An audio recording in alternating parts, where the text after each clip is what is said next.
Wow. Okay. Well, apparently we are back. I mean, I have to love these little things when, like, the computer crashes. And it didn't crash in the previous stream, but it crashed now. And I just started it. Probably it's morning for the computer as well. So that's... there we go. Anyways, let's go on with all the prefixes. So I was talking about the prefixes before this whole crash thing happened. And okay, so there is this word, and as I was saying, you can tell a lot about this, even though it's just like one short word. It has a person, it has a subject, it has an action, and it has a direction. So lots of times, if you think about it, this one is in, this is out, this is down, this is up, this is across, this is away, and onto, here, there, if I can spell it, and then apart, and back together, and that's actually back. So it's all about directions. Now, so now we have these three properties, and that's one word. Now, if that's not crazy, I don't know what is. Well, you know, probably like multiple personality and the voices in my head, but in this case, grammatically speaking, or, you know, like if you're into languages, then that is kind of crazy. And in a way it happens in lots of other languages, but we are talking about Hungarian here. So, there you go. Now, oh my god, like 3 people are watching now. I wonder who they are. One of them is probably the FBI, the other is the KGB, and then the third one is... could be my grandmother. Well, I don't know, because I know that...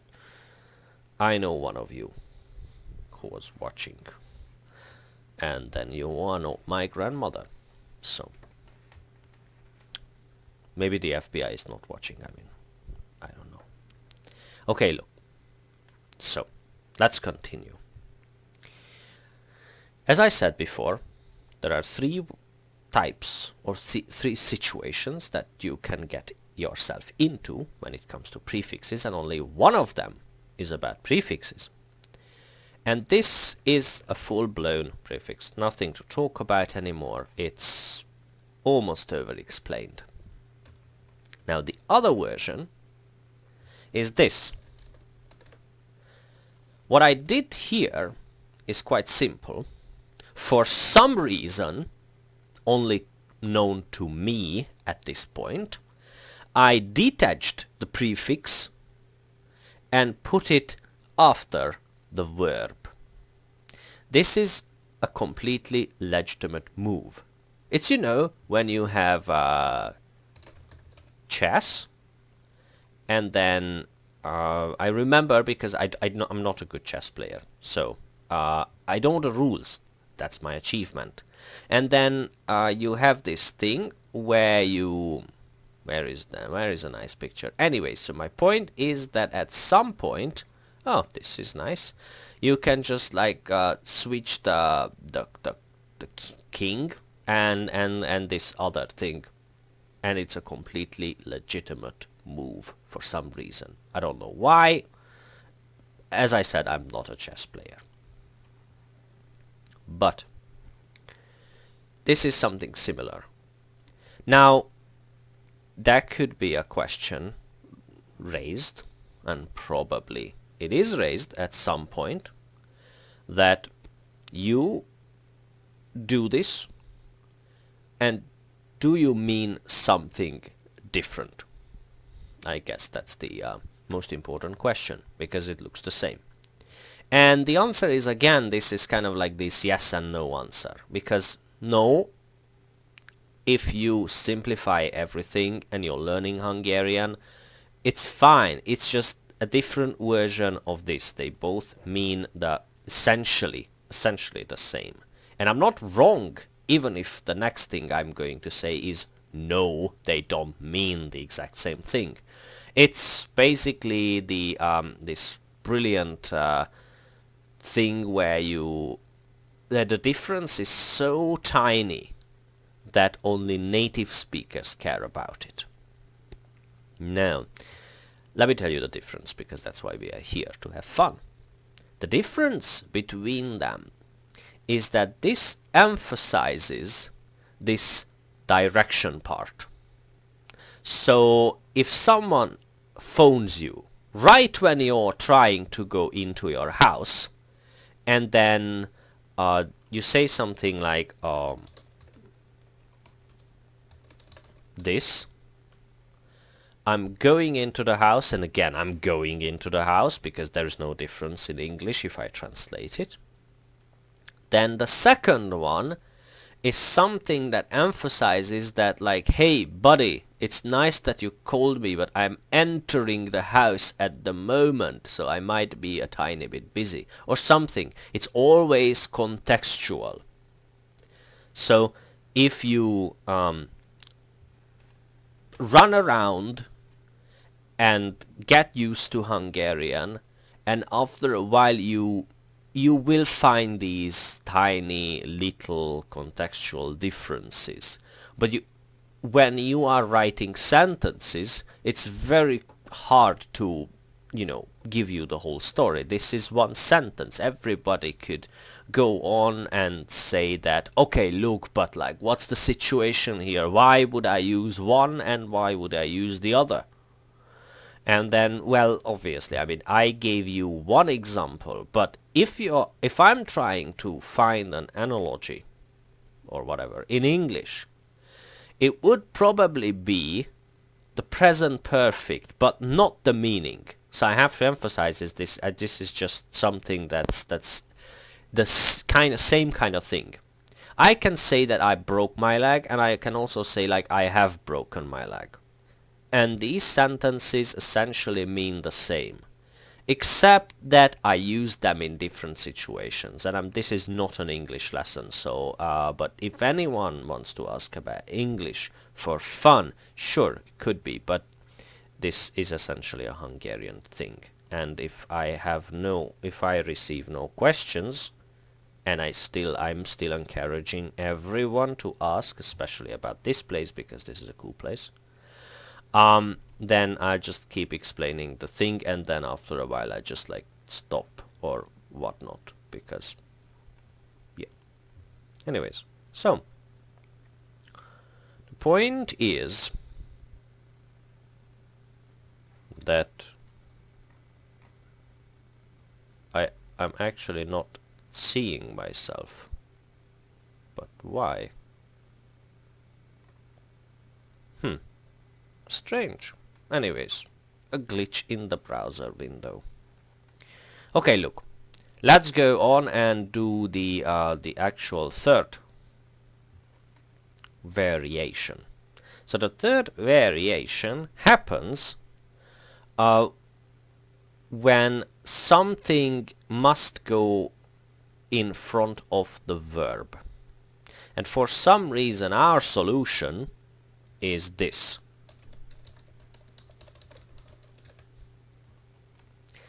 So I could go ahead and say that this only happens when it comes to future tense, because probably you've already recognized that this is the future. But I will have to say that no, it happens with lots of other things. This is just probably the most basic and most the simplest example, and this is good for me because this is the morning. So right now, what happens here is that I wanted to force something in between the direction and the verb itself, and obviously what you do with the future tense is that you conjugate the fog as you please, and then you put the ni at the end of the original verb. Now, I talked about this before, I'm not going into details, but my point is that the reason I cannot just smash them together is because when it comes to different words, Hungarian doesn't do that. And then when it comes to other kind of words like nouns, Hungarian does that. Don't ask, it's a story for another time. But for the time being, it's quite logical that be cannot be merged with fog because it doesn't belong to fog. The be still belongs to go. That's the point here. So that's actually how you can make this work. Now, questions. Do you ever need to use this while you're learning Hungarian and on a basic or intermediate level? Probably not. Do you have to recognize it? Well, yeah. This is quite a useful thing to recognize. And on an advanced level, sure, you can use it. Even if you use it interchangeably, I mean these two, that's fine. So if, like, it's always a good idea to have fun and kind of number things. So I'm going ahead and I will number these. So obviously this is the first one. That could be the second one, but still they are so similar that I would rather say that this is 1A and 1B. And that's the second one. Because the truth is that the second one, which is actually the third now, but that's just to confuse you, the second one is vastly different. It's more of a grammar obligation, what we have to do there. We have to force something here and then conjugate this. By the way, the pattern is always something like this, hopefully most of the time. So this is something you have to do because of grammar, and this is something you have to do because you want to. I don't know why you would want to, but it's, you know, it's your own reason. And when it comes to languages, I'm pretty sure that this is a good way to think, where you actually have your own thoughts, and a language is all about expressing your own thoughts. So often I just cannot really go and question your solution or question what you said. The only thing that we really want to do when it comes to this sort of thing is make sure that you say what you actually mean. And that's probably the hardest thing to check, but only you can check that. So I can only give you some ideas about this. Now, we still have not finished all with this. I've finished for today, I mean, with this whole grammar thing, because this was enough for a Saturday morning, I'm pretty sure. And if you're watching it later, on a Tuesday afternoon, this is enough for you, I'm pretty sure. So, I did not plan this streaming to go on forever, and I think I will just finish this. I still have no questions, technically. This part is very, very incredibly... I'm gonna write questions there, for fun. But, yeah. So, basically, without any questions, which I always prefer, I'm just gonna go ahead and good morning, and and just talk about this Hévíz thing, because this is a big thermal bath, but it's like a lake, so it's something that it's very nice. Now, have I been there? I'm not sure. I have a very bad memory, so I'm not sure if I've been there. I mean, I repeatedly can remember something in my head, but, well, I don't know. But in any case, this is a natural heat source. I mean, there's a natural heat source under this, and so it's quite fun. Yep. So that's about it, and apparently this is something that would actually give you, I mean, it has some healing power thing, whatever, thanks to stuff that's in the water. So this is one of the most famous thermal baths in Hungary. We have a lot of these, which is quite interesting, because you know, this means that some heat from underground comes up, but we have no volcanoes, and as I usually tell people, we have nothing that you should be afraid of when you come here. You might even say that this is quite a boring country when it comes to dangers. We don't have special kind of deadly snakes, deadly frogs, deadly bears, deadly whatever, because what happened before is that during the socialist era, most of the dangerous animals were hunted down quite carelessly. It's a very sad story though, and by Russian military officers and party members, not just Russians, but like, you know, they came here, and also later on Germans came here, and we did our part. I'm not trying to blame anyone here, but the people who actually killed all things. Now, obviously the bear and the wolf is not extinct, they just moved up, and now they are nowhere to be found in Hungary.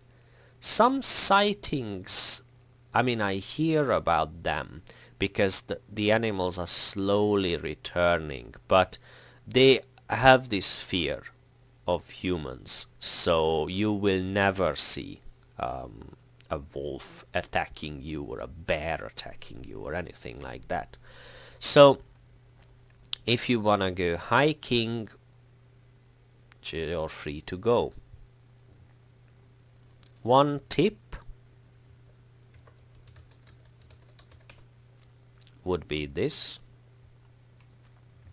when you go hiking and you get like a hiking map, or you look around on the internet, look for some hiking trails, the way they work, and probably for Europeans this is not something crazy or new, but perhaps people from the UK, which, yeah, they are not watching right now, so haha, I can say anything, or people from the US, they are less familiar with these kind of signings that they paint on trees or on rocks, and you just follow them. Now, technically the way they work is that people just like go ahead, they know the trail, and then, you know, they paint it, which is very nice of them.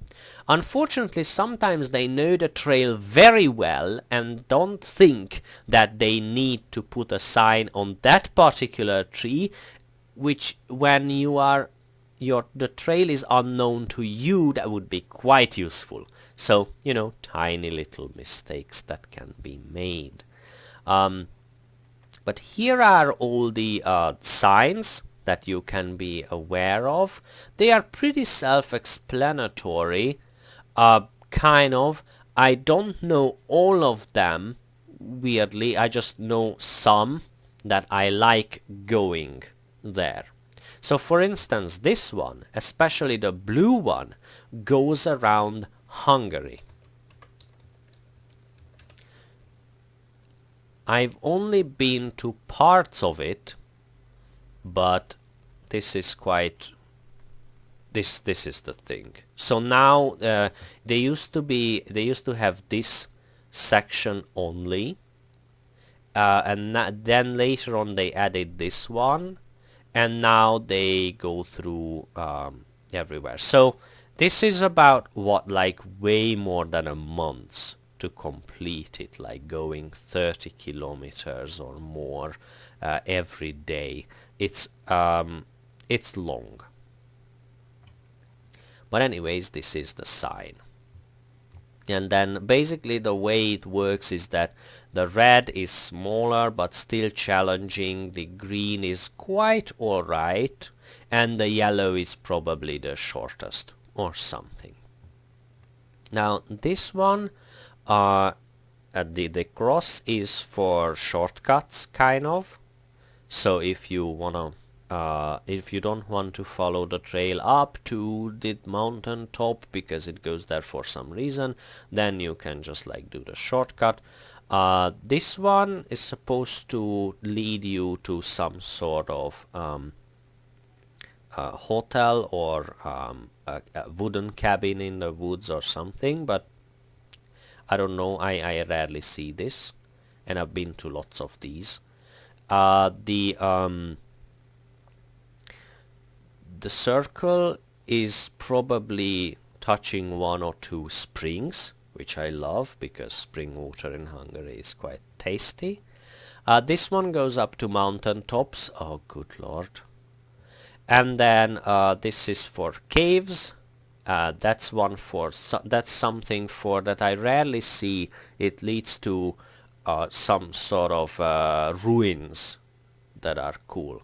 But usually these are marked with something else, because something else is more important along the way.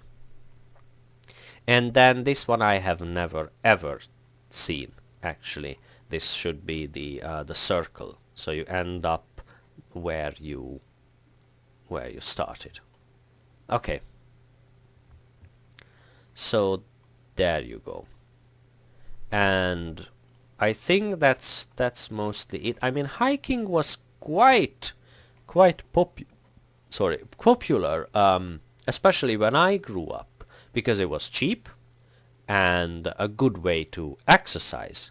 So lots of people went on hiking. Nowadays it's not that great. I mean, not that great many people choose it, but still, I mean, this is a good way to spend an afternoon or even a day. If you're not into heavy traveling, going to all sorts of crazy countries, I definitely suggest, especially for families, this is quite fun.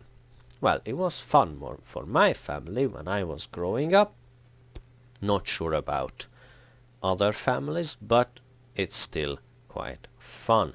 Now I suggest doing any sort of hiking in spring or during autumn, because I did that in summer and I was kind of fried, and I also did some winter stuff, and like, can you imagine right now it's about -14 out there.